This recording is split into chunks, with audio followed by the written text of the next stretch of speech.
We're gonna try this one last time. You fucking turd.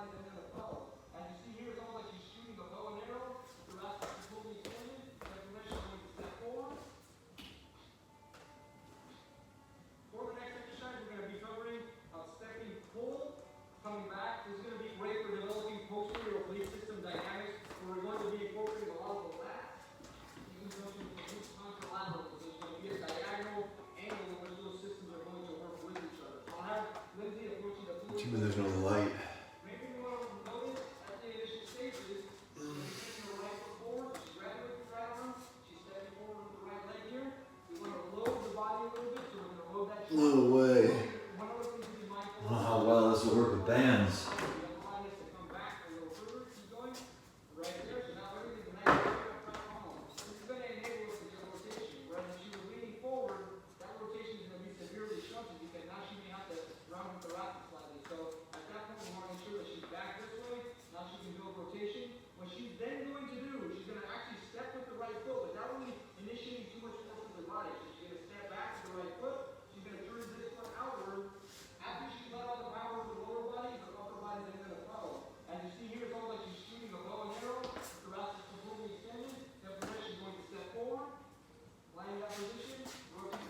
Here.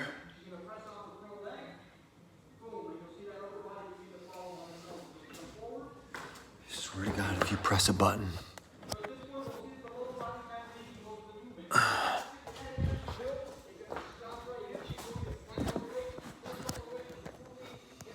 Don't you dare. I swear to God. I can't believe there's no pause button on this.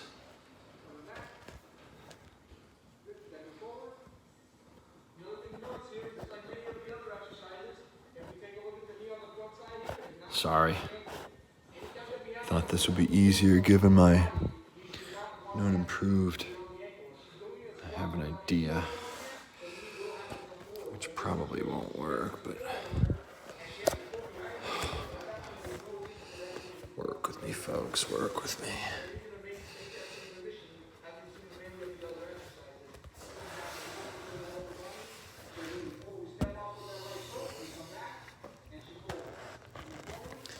All right, that should be better. Don't move.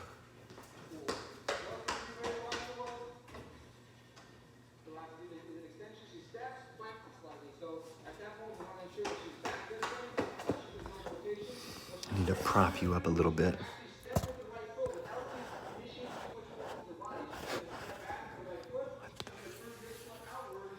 Wow, I'm baffled right now on a couple things. Prop you up again. This is ridiculous how there's no pause button on this. This is absolutely horrendous. Maybe I just haven't found it yet.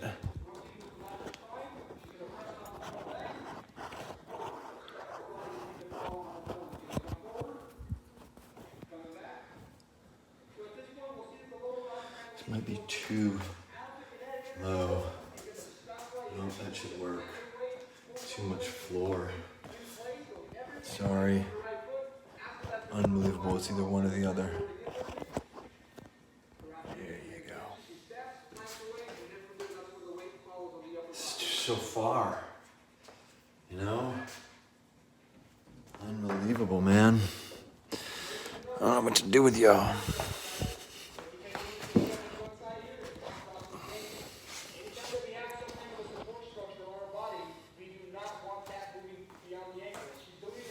Unbelievable.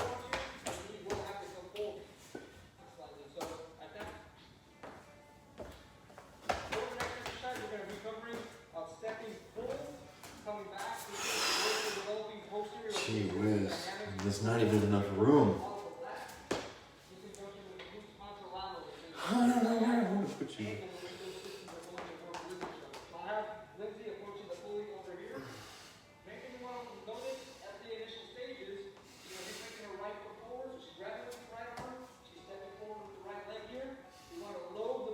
Whoa. Way up.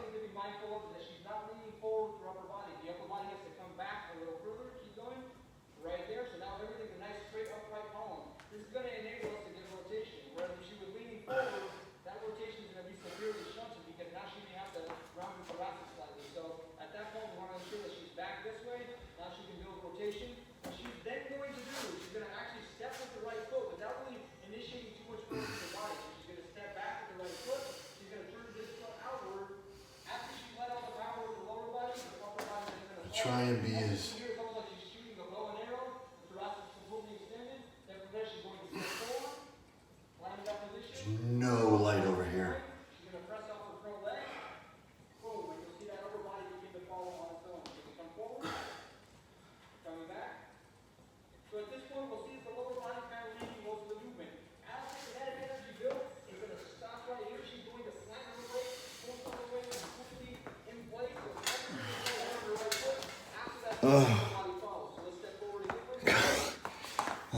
everything is always a problem about everything else.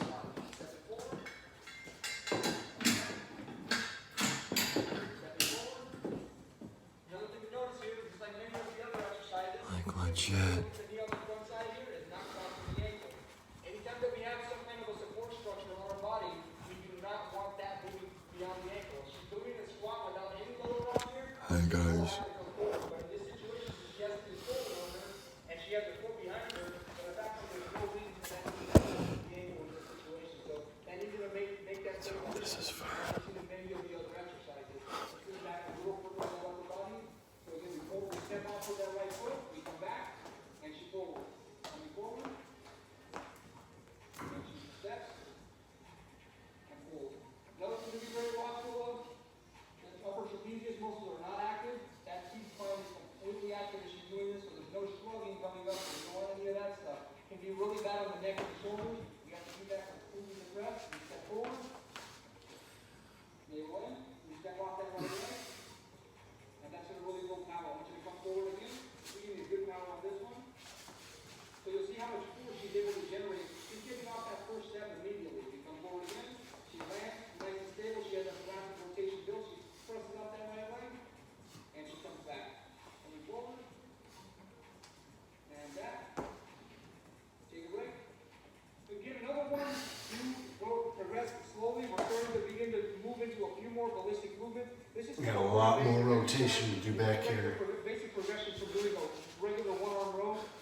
There's nothing too complex about this one. You're pretty much stepping, turning your body, and then coming back. So it's a pretty basic exercise. I pretty much put it as a level 2 because most people that I've had that are at a lower level are able to effectively do it without having any major muscular compensations. So you get started low and weight because you still are That's better. dynamic movement. Really focus on that posture, start at that low weight, and then as you start getting better, if you have a resistance base, you start stepping further outward and really start putting more of that resistance on there. But for right now, just keep it low. Make sure you keep your mechanics tight, and we'll be good to go from there. I want to do it again. Slightly. So, for the next exercise, we're going to be covering stepping pull, coming back. This is going to be great for developing posterior oblique system dynamics. I'd rather do left, seeing as it's my weak side, at least my shoulder. So we're going to go ahead and do a couple rights.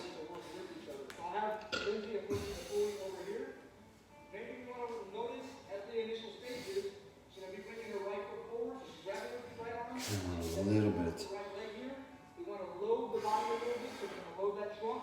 One other thing to be mindful of is that she's not leaning forward with her upper body. The upper body has to come back a little further. Keep going. Right there. So now everything's a nice straight upright column. This is going to enable us to get rotation. Whereas if she was leaning forward, that rotation is going to be severely shunted because now she's going to have to round the thoracic slightly. So at that point, we want to ensure that she's back this way. Now she can build rotation. What she's then going to do, she's going to actually step with the right foot without really initiating too much force with the body. This is going to be one of my favoriteest exercises pretty soon. I want to learn the bow. I want to learn the bow. I want to make my own bow. Freck this buying, hunting, license, this or that.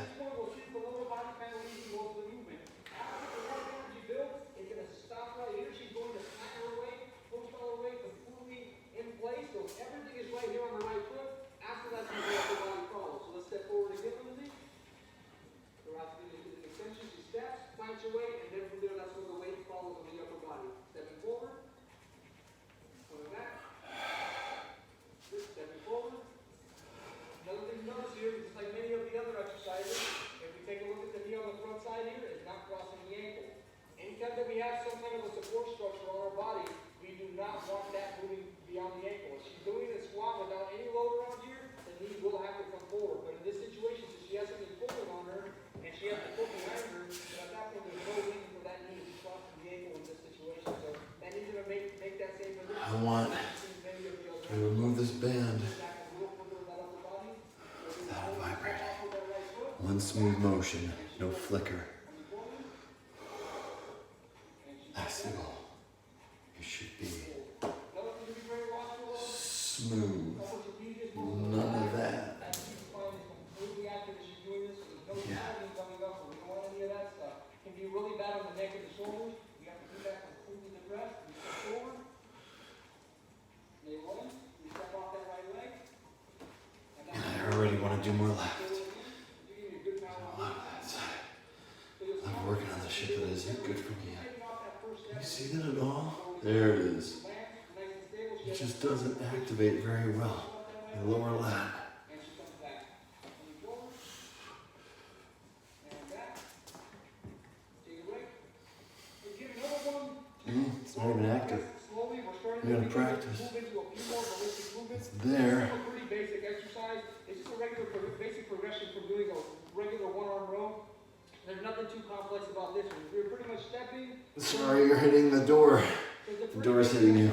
I pretty much put it as a level 2 because most people that I've had that are at a lower level are able to effectively do it without having any major muscular compensation.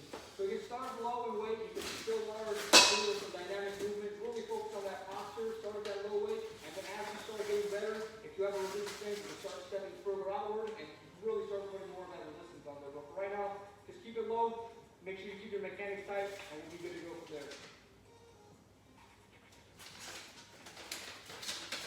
Fucking assholes.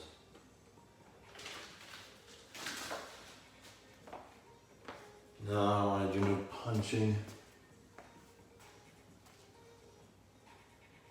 Well, I kind of do.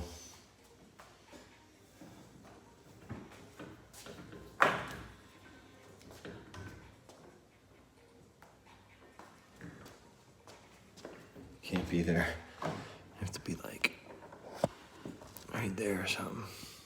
For the next exercise, we're going to be covering another transverse plane movement, but we're going to involve some sagittal plane movement happening in the upper body. We're going to be doing a one-arm press. I really like doing this. Again, it really trains us to develop that anterior oblique system between our external oblique, the internal oblique, and the adductor.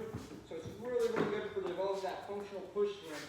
A lot of times you'll see people doing push-ups, and you'll see people doing just variety of presses with their body, but they only necessarily develop functional strength because they're not doing it how they would do it in nature. So if you were going to grab something, that pushing strength would actually be coming a lot from, or that pushing strength while you're throwing would be Now I coming wanna from do the it. core and from rotation as you're doing movement. So doing a sagittal plane dominance in terms of pushing is not necessarily the best thing. I like to incorporate pushing strength while doing that rotational cycle. So I'm going to have Lindsay coming over here and approaching the pulley. She's going to be stepping similar to how she was doing the transverse twist, and then we're just going to articulate the humerus similar to how we've done things before in terms of rowing mechanics. Automatically, what we want to look at it is her positioning happening in her pelvis and her upper body. She has a nice open posture. She almost has like a triangle set up right here. It's almost like it looks like a trapezoid, I guess you would say, with her body. What this is going to enable us to do is kind of get a good load coming into a push. So you'll see that her legs are completely in alignment. And what she's going to do from there is extend out the arm in this direction, and she's going to pull with the left arm to drive the right arm straight forward from there. So come back, enable it to remain tight. She's pulling the scapula back, she extends out the left arm, and then pulls with the left arm back to fire the right hand forward. Coming back, go. Coming back. Let's try something like this.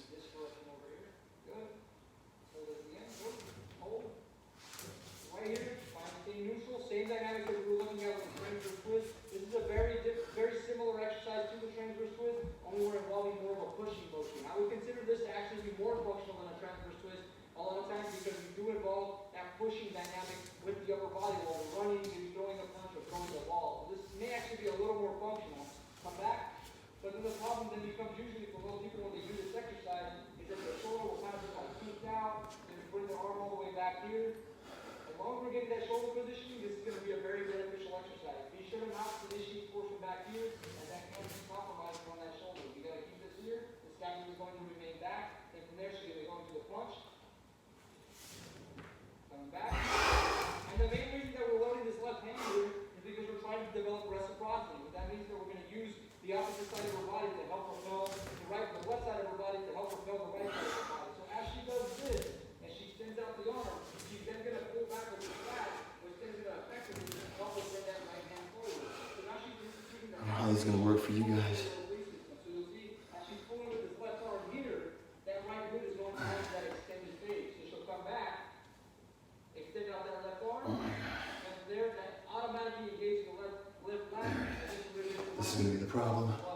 Yep, this is gonna be the right angle for this. This is my weak side. It's nice and explosive. You'll notice that most of our kinetic energy I'm gonna do it starts at that the close. coming down. But really, also what we're gonna notice is that how the upper body does sequence with that. So you'll also notice sometimes it may appear that while you're doing this press, Don't think the about the lower worst body does all the work, but really we also do utilize the upper body. So actually, not just the upper body alone. You'll notice that she'll get movement in the arm before anything else. Spin out the arm, and then from there the rest. But if you notice the force should be coming from the lower hip. Can you see that shoulder blade? Comes back. She'll institute that movement with the left arm, and then she'll fire forward. She'll come back.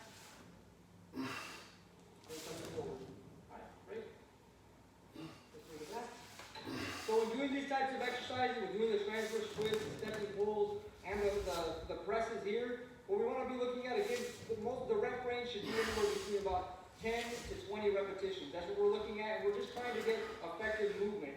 But first, we start off light just to get the movements down.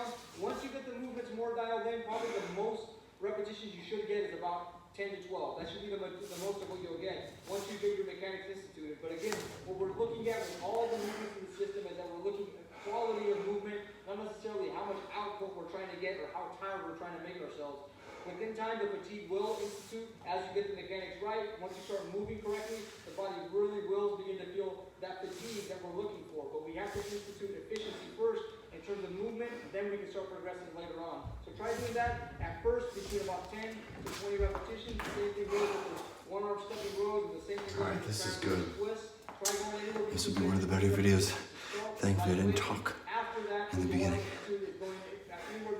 Anything more than 10 repetitions after you've already gotten the mechanics down, you're not really going to get much effect on this. You should be able to. Suppose if y'all never liked my voice, his should be enough to soothe and tickle your fancies. If all you do is looking for information. Speed skater. I don't even know if I've gotten this far. Alright, down. So let's do.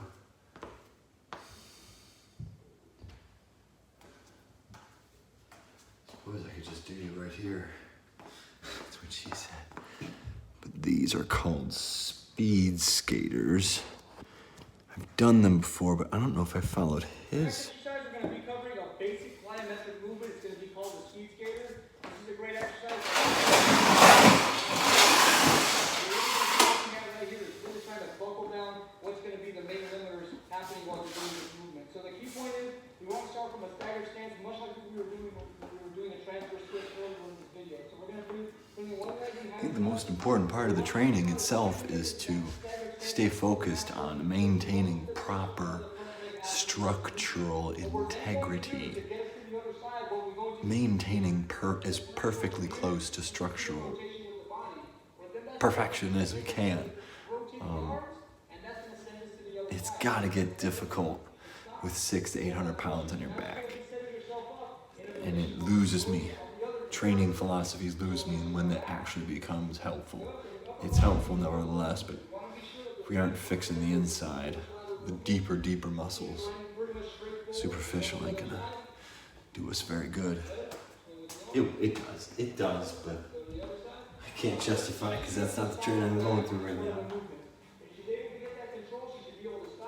From one side to the other, these are usually okay for me. Yep, right about there.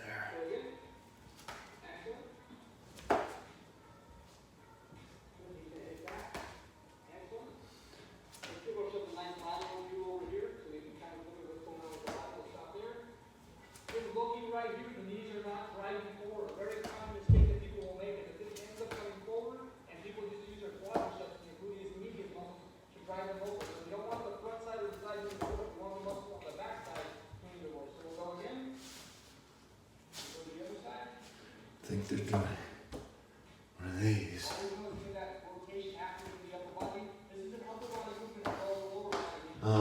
So again. Next.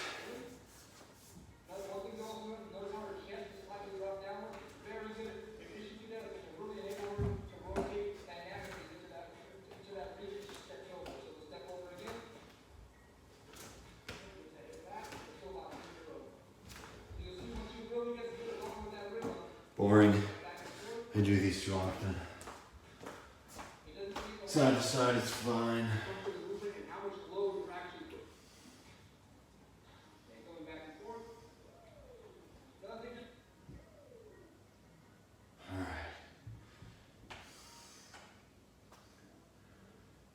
ball chop. Now we're playing.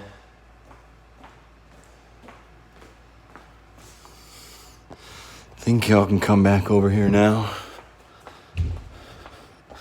To a nicely hopefully well lit area. Shit. The next exercise we're going to be covering the wood chop with the medicine ball. It's a great exercise for developing transverse swing dynamics. We gotta get some weight on here. This is my makeshift wood chopper.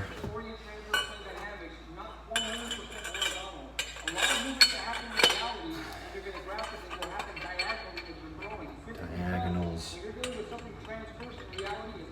You do need to make sure these are tight.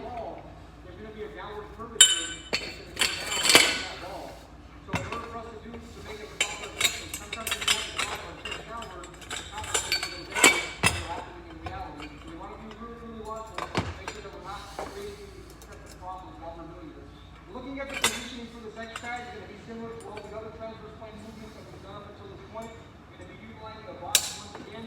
Although this box is going to be different from the others because rather than focus on the neck, This is not. we're actually going to be focusing on the cross coming this way. And I'll be showing you guys the use for that here in a second. So I'll have you going with the left leg here and the right foot over here.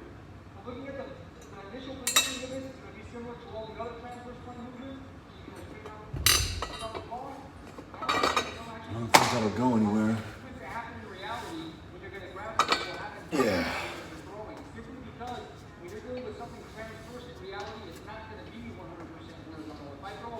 I'll usually do one of these right about there. Try and stay within.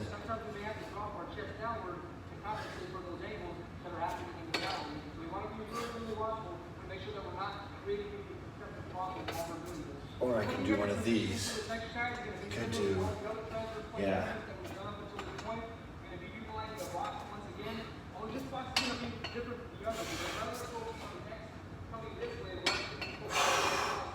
And it's really relative. It really is.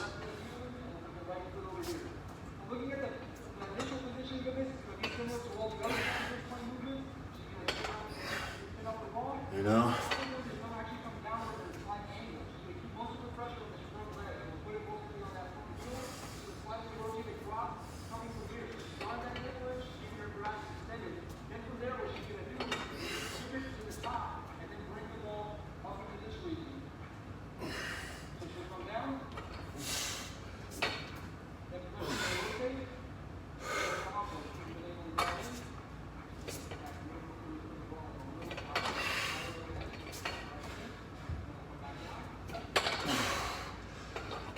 Ooh. 1, 2. Let's get serious.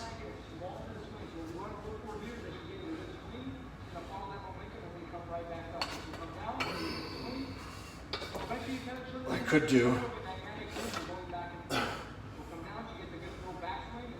Ooh, we're not even doing this right. We're supposed to be doing.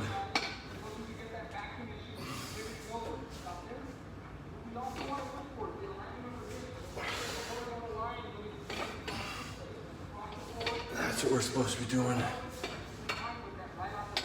I guess it doesn't matter. I can use some good steps. I know the spine. I know the lines are different.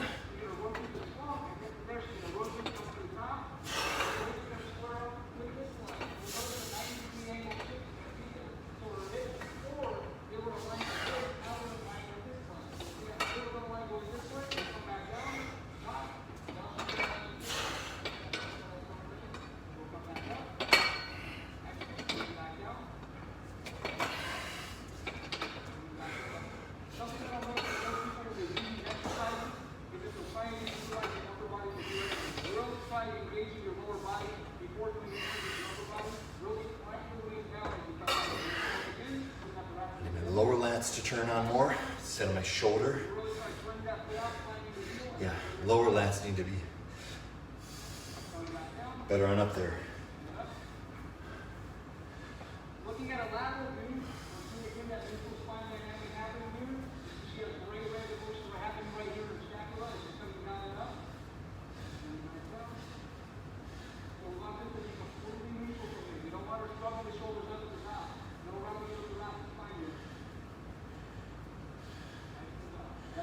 exercise, when you're doing it, try going for a rep range anywhere between 10 to 20 at first with a very, very light weight, but you kind of already got somewhat of more of a heavy medicine. How's this the right weight? What you do is maybe just drop the rep count, really start focusing the fatigue gain on your core. A lot of times I don't like to bother too much with reps and sets simply because it's more of an intuitive process that you're going to become better with movement.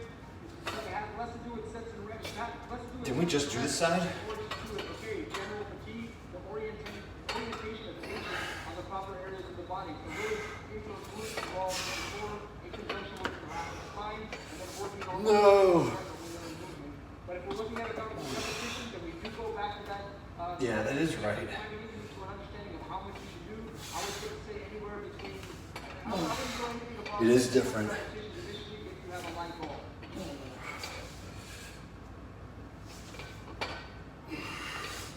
Of course it's different.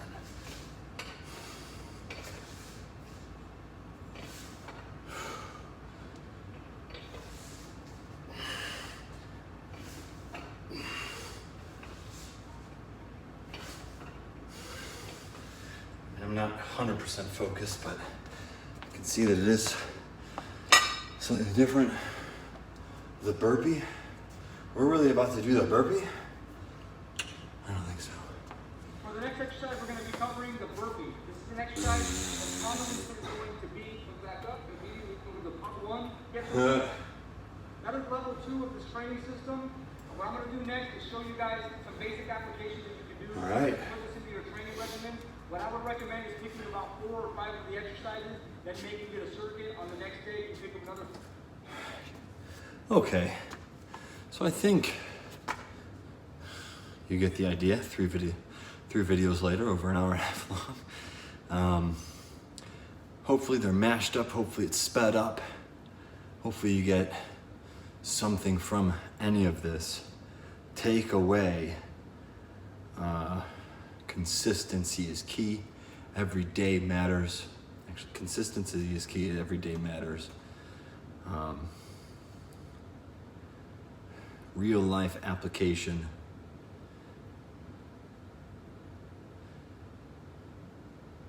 Means breaking down everyday movement patterns and taking the time out of your already busy day, practicing. That's not what real life applications is, but what I want to try and mitigate is the importance of exercise being that you need to, what we're trying to do in training is not necessarily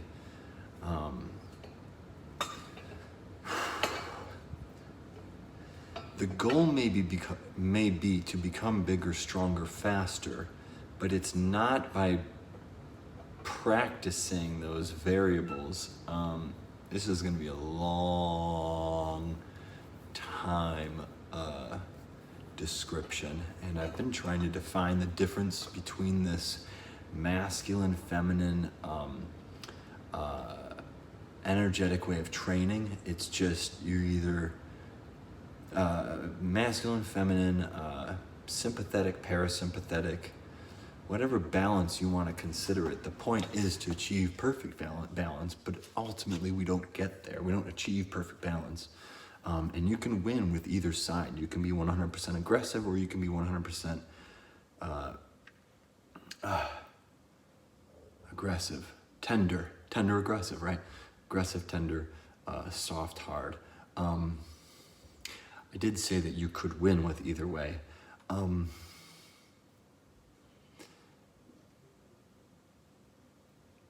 don't want to do this, but because you can't hit the center, obviously you have to be okay with living on either side, no matter how far it swings.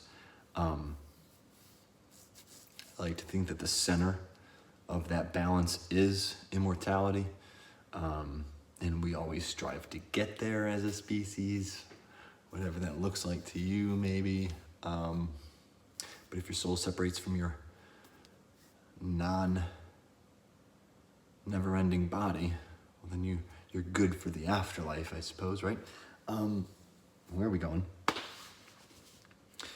It's a daily task. We got to train every single day, and We don't always have to be aggressive. Men, we don't always have to be aggressive.